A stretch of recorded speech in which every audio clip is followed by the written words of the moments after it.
All right, so we are in the book of James.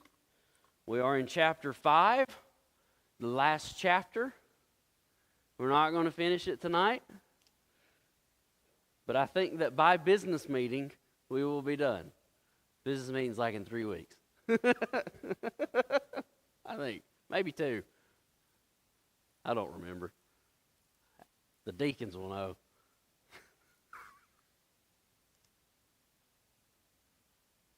All right, James chapter 5. The verses are on the screen if you need them. We are starting in verse 1.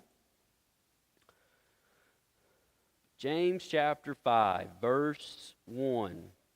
Go to now, you rich men, weep and howl for your miseries that shall come upon you. Your riches are corrupted, and your garments are moth-eaten. Your gold and silver is cankered, and the rust of them shall be a witness against you, and shall eat your flesh as it were fire. You have heaped treasure together for the last days. Behold, the hire of the laborers who have reaped down your fields, which is of you, kept back by fraud, crieth, and the cries of them which have reaped are entered into the ears of the Lord of Sabaoth. You have lived in pleasure on the earth, and been wanton. You have nourished your hearts as in a day of slaughter. You have condemned and killed the just, and he doth not resist you. All right.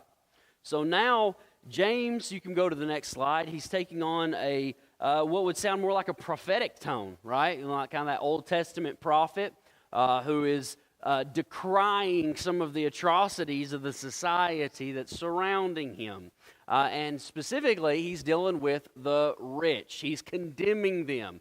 They're bringing upon difficulty, condemnation, and death to those who are under them.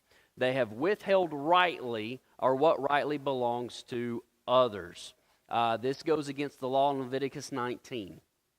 Okay? So Leviticus 19, that's the Old Testament passage where we find to love your neighbor as yourself. And when you go to Leviticus 19, when it speaks to the wages and paying, it does tell them that they're not supposed to oppress or rob their neighbors, and they're not supposed to hold a hired worker's wages even overnight.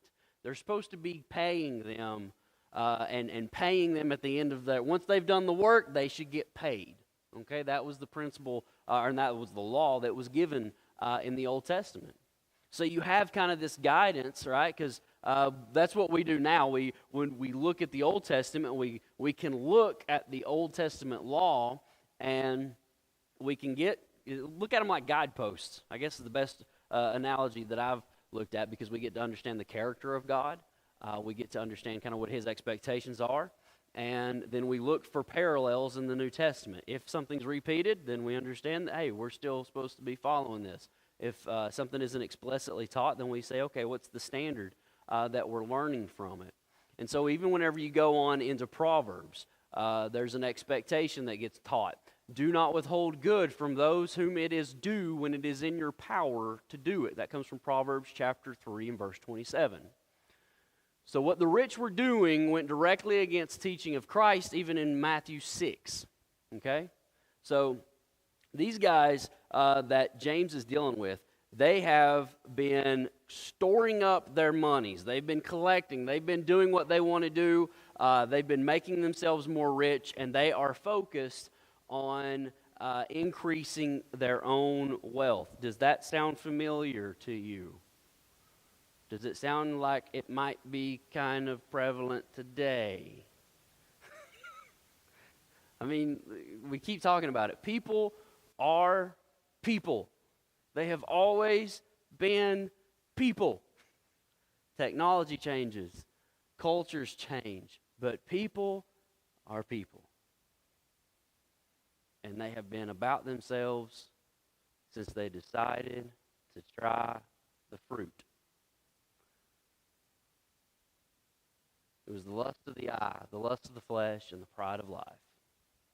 Right? She looked and saw the fruit, that it was good, that it looked good, that it would be good to eat, and that it would make one wise. I'm going to take me some of that. And then she gave to her husband who was with her. Genesis 3, right? The fall of man. Adam and Eve in the garden. And I don't think God set them up for failure. I don't think like this was a peach tree in the midst of a bunch of other peach trees. All right, if I'm going to illustrate it that way. I don't think Adam's like, whoa, where did you get that fruit? Don't worry about it. Just try it. It ain't, I don't think that was the exchange. I'm pretty sure this was probably a pretty distinct tree with pretty distinct fruit. They knew exactly what they were doing. Not just Eve. I believe Adam did too. We'll look more at that. I wanted to kind of hit on that because we're going to look at it more on Sunday with Romans 5, so heads up.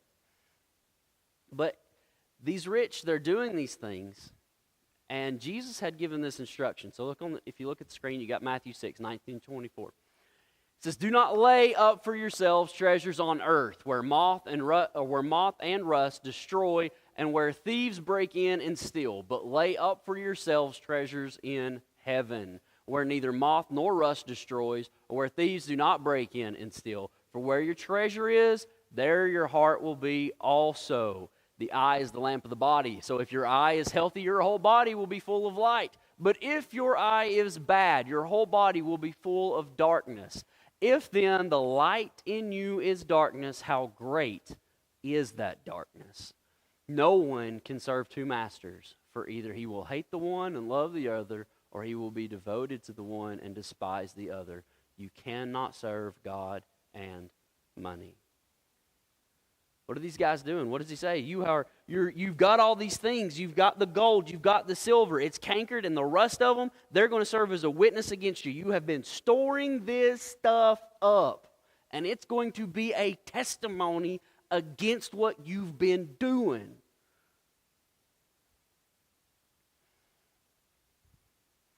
Y'all remember Scrooge McDuck? Everybody, yeah. Scrooge McDuck. I don't know if y'all know Scrooge McDuck or not. Some of you don't. Some of you do. It's okay. You can Google it later. It's a cartoon character. All right? And Scrooge McDuck was all about the money. Okay? And we look at it and we laugh at it. Right? I can remember watching and thinking, man, this character is ridiculous. But as I get older, I see that there's a whole lot of Scrooge McDucks out there that are only worried about the dollars. They're only worried about the money. I have worked with those guys, and they have been extremely successful. Don't get me wrong. I mean, I've worked with some guys that had really good jobs and then had multiple rental properties in other states that they had, plus rental properties in this state, and then they had other side hustles that they were doing, and I'm like, my goodness. You have got so many jobs and so many businesses and so many things that you're juggling, and they were always concerned with how to do more, so that they could make more money. And they are more concerned about storing up treasures here instead of storing up treasures in heaven. And some of these guys that I've worked with who have been sopping up overtime like a biscuit, you know what I mean? Every weekend shift rolls around, they say yes.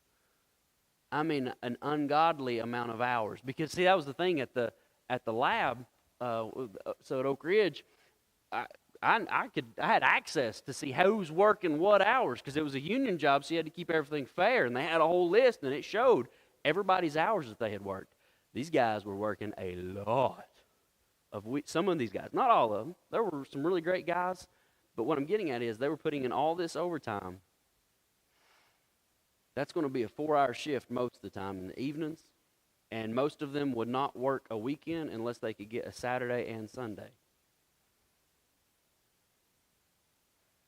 That's a whole lot of family time gone. That's a whole lot of church time gone. And that's what they're worried about, though. And then they get mad. I don't know how many gripe sessions I listen to. Well, why'd you give them that shift? Why didn't I get that shift? Because I was a planner, so I'd get to backfill for the supervisor. That was a blessing, which meant that I had the job of assigning overtime when we needed something done.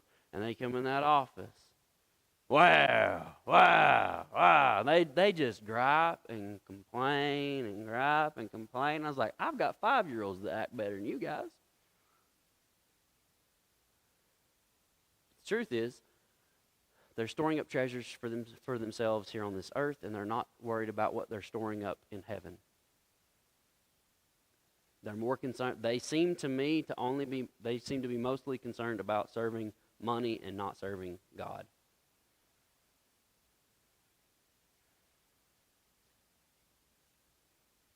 I think that is a lesson I think there is a lesson that ought to be instilled